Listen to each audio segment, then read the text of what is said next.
Bom dia, Frazão, tudo bem? Oi, Carol. Oi, Heisen. Bom dia para vocês.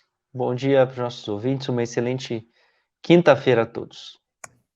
Isso aí, Frazão. Hoje o Estadão informa que o PT vai tentar proibir a participação de militares da ativa em cargos civis e acabar com operações de garantia da lei e da ordem.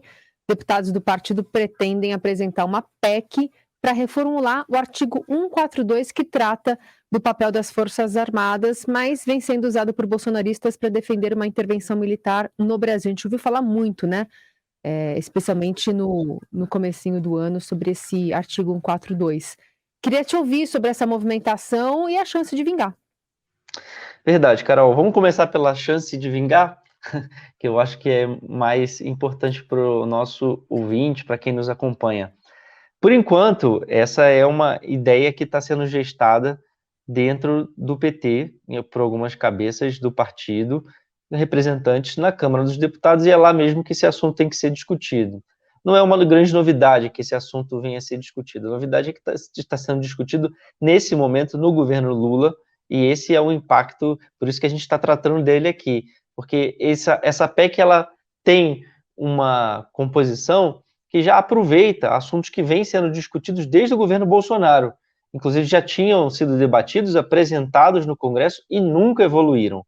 Nunca evoluíram porque não tinha ambiente político para isso, não tinha um domínio do Partido dos Trabalhadores nas comissões da Câmara dos Deputados que podem levar esse assunto adiante. Por exemplo, a CCJ, Comissão de Constituição e Justiça e Cidadania da Câmara dos Deputados, que vai ser presidida pelo acordo que está no Congresso, na Câmara dos Deputados, pelo deputado Rui Falcão. Rui Falcão é do PT e já falou, já deu uma sinalização, já deu declarações públicas favoráveis à tramitação dessa PEC, deste assunto, de se alterar a definição, e que é disso que se trata, né? Fundamentalmente, alterar ou tornar mais clara a definição constitucional do papel das atribuições das Forças Armadas. E aí, além desse artigo chamado 142, que tem essa iniciativa do PT agora, ela muda, ela mexe com outras duas funções que estão previstas e que hoje podem ser desempenhadas pelas Forças Armadas ou por militares das Forças Armadas individualmente. Uma delas tem a ver com a desmilitarização, que o presidente Lula já falou várias vezes favorável a ela, a essa inédita ocupação de cargos como o TCU, Tribunal de Contas da União, identificou no governo Bolsonaro. Mais de 6 mil militares estavam ocupando cargos de natureza civil, não de natureza militar no governo. Essa PEC ela já estava apresentada e era da deputada Perpétua Almeida, que é do PCdoB, aliada do Partido dos Trabalhadores, aliada do presidente Lula, e nunca conseguiu tramitar, ela nunca avançou, nunca foi sequer colocada em votação. Essa PEC, ela incomoda, porque ela traz, ela está sendo incorporada nessa nova proposta do PT, e a ideia é que quem vá para o governo ocupar um cargo de natureza civil ou política, saia imediatamente do serviço ativo das Forças Armadas. É como se o cidadão que é militar tenha que se aposentar, antecipa a sua aposentadoria para desempenhar aquela função. E a outra seria acabar com os decretos, a possibilidade dos militares serem empregados de forma acessória na segurança pública, para garantia da lei e da ordem. Essas operações, elas cresceram muito nos últimos anos, Carol e Heisen. Elas passaram a ser usadas por iniciativa de um dos presidentes dos poderes, para diversas funções. Inclusive, o Lula chegou a falar que entendia que se isso tivesse sido decretado agora no início do ano, para conter a depredação, todo o ataque à democracia, à sede dos três poderes, que isso seria, na prática, entregar um controle aos militares do governo do país, simbolicamente, porque você passa, a força de segurança, o policiamento, ele passa para o controle de um oficial, um general, geralmente das Forças Armadas, para comando dessa garantia da lei e da ordem. Isso já foi feito no Rio de Janeiro, já foi feito nos presídios, em alguns estados do Nordeste.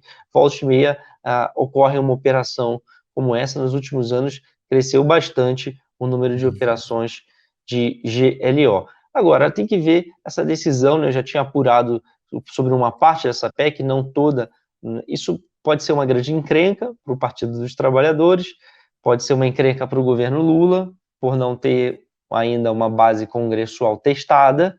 Certamente não será uma das pautas que ele vai apostar agora de imediato para iniciar no retorno do Carnaval, para iniciar a sua relação com o Congresso, porque ela divide opiniões. O próprio ministro Alexandre Padilha, que trata da articulação política, disse que isso aí pode ser um problema, né, uma polêmica, a palavra que ele usou. Vamos ver que quando essa polêmica chegar, isso não é iniciativa do governo.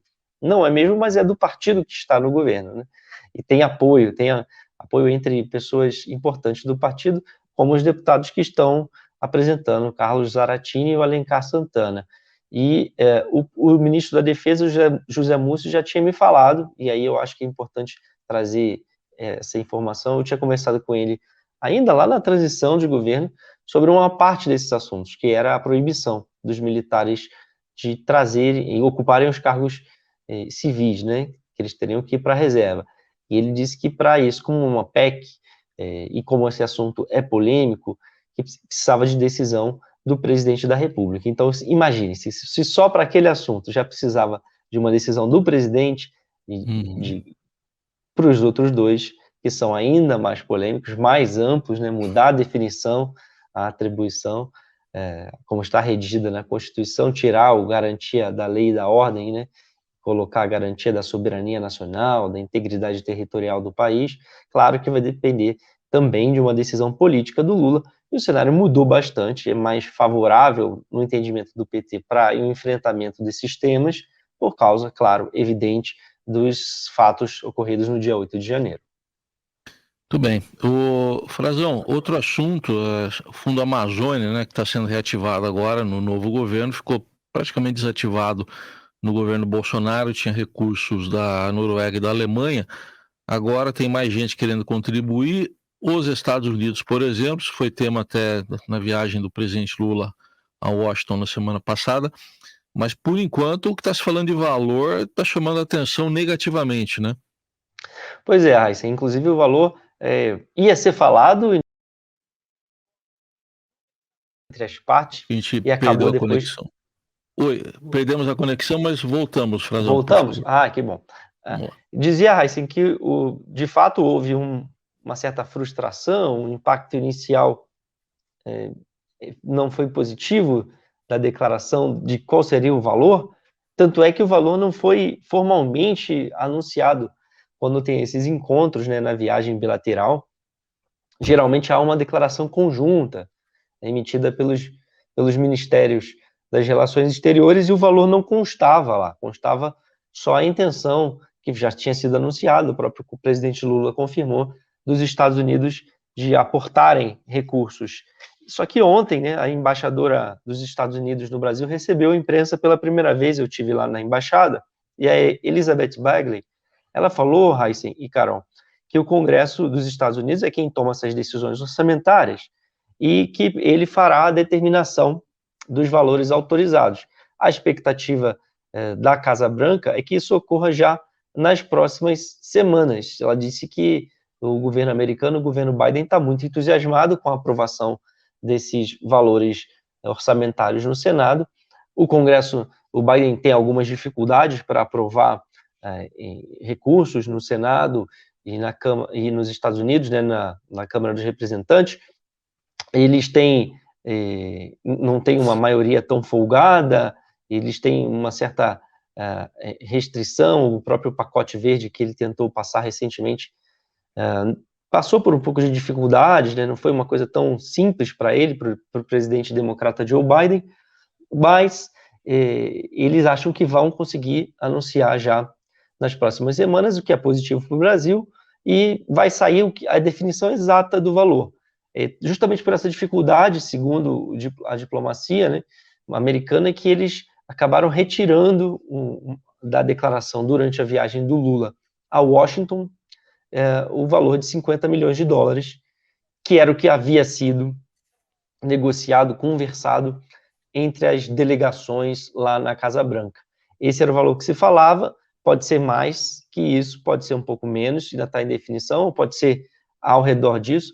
Não é um valor de muito impacto para o Brasil, é um valor mais simbólico no entendimento do Brasil, esperava-se mais, porque é uma pauta prioritária do governo Biden, mas também não vai ser recusado, né? As doações para o Fundo Amazônia são voluntárias, Heisen e Carol, os países fazem voluntariamente, o fundo ele recebe aporte por serviços prestados, né? O Brasil mostra a redução de desmatamento e oferece aos países para que eles paguem por esses serviços ou recompensem o país, e isso, claro, vai para os acordos Vale, como, né, a mitigação nos acordos internacionais, na discussão mundial sobre a mudança do clima.